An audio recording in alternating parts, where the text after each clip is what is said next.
એ અધિકારીઓના એક વાર નહીં 1000 વાર બક્કલ અને પટ્ટા અમે ગુજરાતની જનતા ઉતારીશું.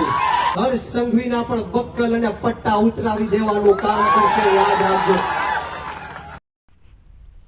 તો નમસ્કાર મિત્રો, ગુજરાતી અપડેટ યુટ્યુબ ચેનલમાં આપ સૌનું હાર્દિક સ્વાગત છે.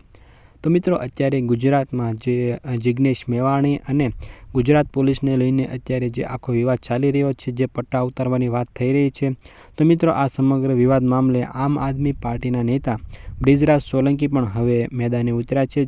તો મિત્રો, આ વિડીયોમાં તમે જુઓ કે બ્રિજરાજ સોલંકી આ સમગ્ર વિવાદ મામલે શું કહી રહ્યા છે, અને ત્યાર પછી આ વિડીયો વિશે આપણે થોડી ચર્ચા કરીએ. તો મિત્રો, આ વિડીયોમાં તમે જોઈ નહીં કે બ્રિજરાજ સોલંકી આજે સમગ્ર અત્યારે જે વિવાદ ચાલી રહ્યો છે એમાં તેમણે શું કીધું. તો મિત્રો, તમારું આ વિડીયો વિશે શું કહેવું છે તમે કોમેન્ટમાં જરૂરથી જણાવજો. અને આ વિડીયો જો તમને પસંદ આવ્યો હોય તો વિડીયોને એક લાઇક કરી દેજો અને સાથે સાથે ચેનલને સબસ્ક્રાઈબ પણ જરૂરથી કરી દેજો.